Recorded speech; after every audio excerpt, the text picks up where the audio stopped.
Akkamitti hordoftoota keenya kun kiyyatee jira. Guyyaa har'aa kana waa'ee Photoshopii waan muraasa waliin agarmatu. Egaa Photoshopiin oomisha Adobeeti.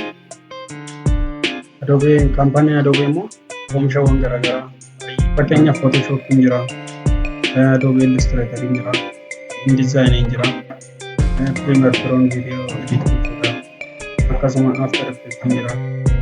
Tajaajila baay'ee kan qaban baay'ee isaaniiti. Oomisha Adobe keessaa Photoshopiin isa tokkodha.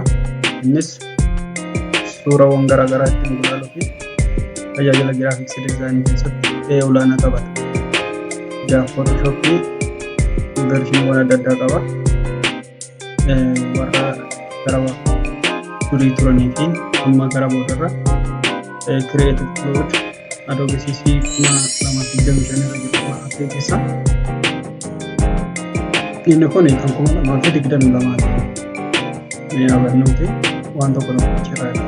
Jalqaba irratti gaafa bannu dandoowwan waan hojjennu tokko safara qaba. Safara sanatti fayyadamuu jenna jechuudha. Baanerii hojjechuu barbaanne, poostariiwwan adda addaa hojjechuu barbaanne, diizaayinii barbaanne hojjechuuf safara mataa isaa danda'e qaba. Safara barbaanne kana nuun kastamayis gochuu dandeenya yookiin akka fedhii keenyaatti. Asirratti fakkeenyaaf mata duree isaati. Mata duree kana yaalii jennee haa moggaasnu. Safarri isaa maal naa ta'u? Fakkeenyaaf piksiliin jira. A4 filannas fakkeenyaaf dalgeessaa miilimeetira 210, goleessaa immoo miilimeetira 290. Inni kan biraa riizoleeshiniidha yookiin qulqullina wanta sanaa jechuudha. 72 jira, 150 jira, akkasuma 300. Inni kan biraa kalar moodiidha. Kalar moodiin baay'ee isaan keessaa lama. RGB jechuun red green. Kana jechuun immoo iskiriin irratti wantoota ilaaluuf kan itti fayyadamudha. Inni kan biraa CMYK kan jedhamu. Inni immoo wantoota maxxanfamanii background isaa yeroo bannu adii haa ta'u jennudha. Kireetaa jennu. Egaa waraqaa adii tokko kan dalgatee taa'ee argannee jira. Kanaaf gaafa waraqaa sana banannu interfeesiin yookiin fuul Photoshop kana fakkaata. Gubbaa kanarratti kan argannu meenuu baariidha. Taanee kan argannu wajjin baariidha. Kan taayitiin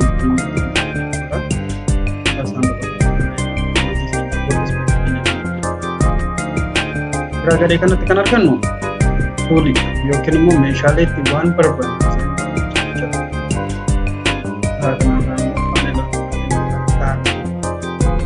halluuwwan gosa garaagaraa warri sochii jedhamu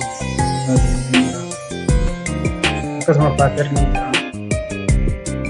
Iddoo kanatti immoo waan hojjennu sana sirreeffamu tokko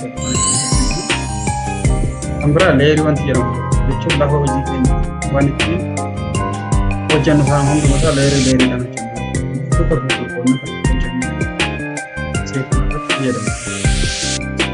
Kanaaf jalqaba kanarraa tuuliiwwan ani ilaala. Tuulii asii gaafa filannu waan asii hojjennu hundumaa nutti agarsiisaa jechuudha. Fakkeenyaaf gaafa hojjennu faayidaan tuulii kanaa maal kan jedhu gabaabumatti waan tokko qabanii bakka tokko ittiin siqu. Mee sana gochuudhaaf waa tokko haa humnu. Inni kun maarkii tuulii jedhama. Maarkii tuulii irratti mee akka isaa goonuuti waan reektaangilii fakkaatu tokko hojjenneerra. Isatti mee halluu itti haa goonu. Yoo kana dhufne halluu haa qabachiisu. Fakkeenyaaf halluu gosa maalii halluu diimaa kana qabu. Kanaaf amma gara tuulii keenyatti adeemnu. Kanaaf tuuliin kun muuf tuulii jedhama.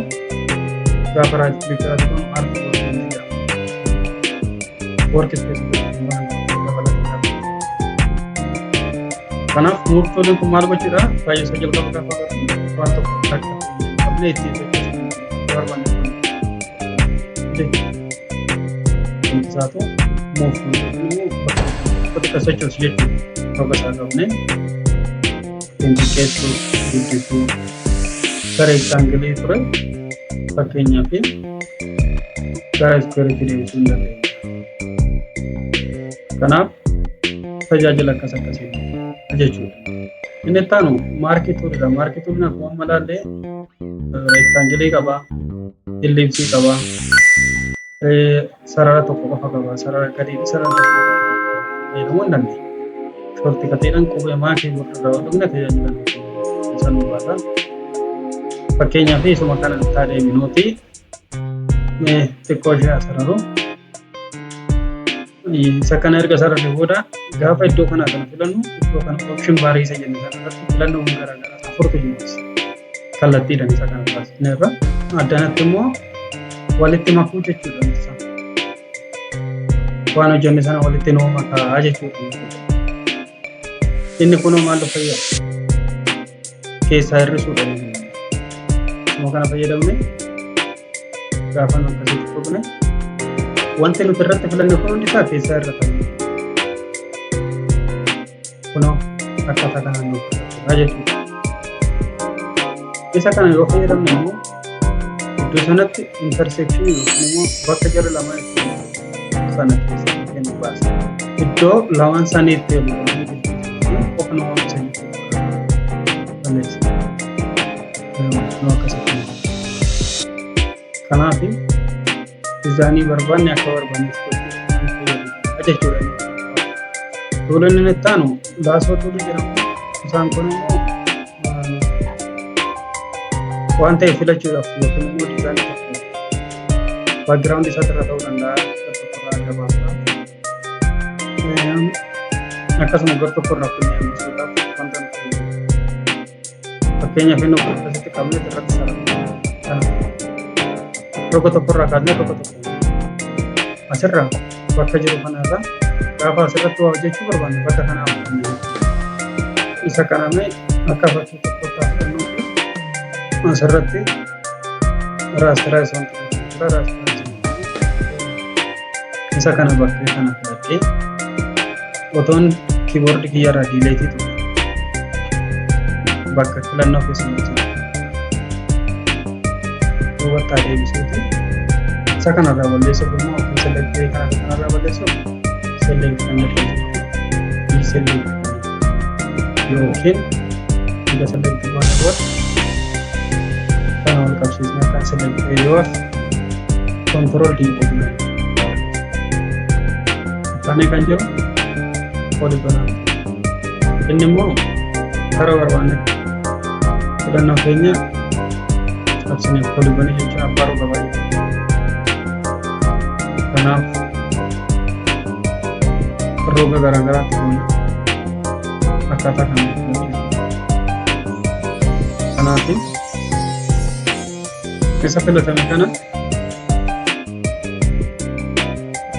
halluu itti godhe halluun itti namtaa jiru akkaataa kana karaa biraatiin waan boca biraa qabu hin jira jechuudha. Kanaaf karaa barbaannetti suuraa tokko bal'aan isaa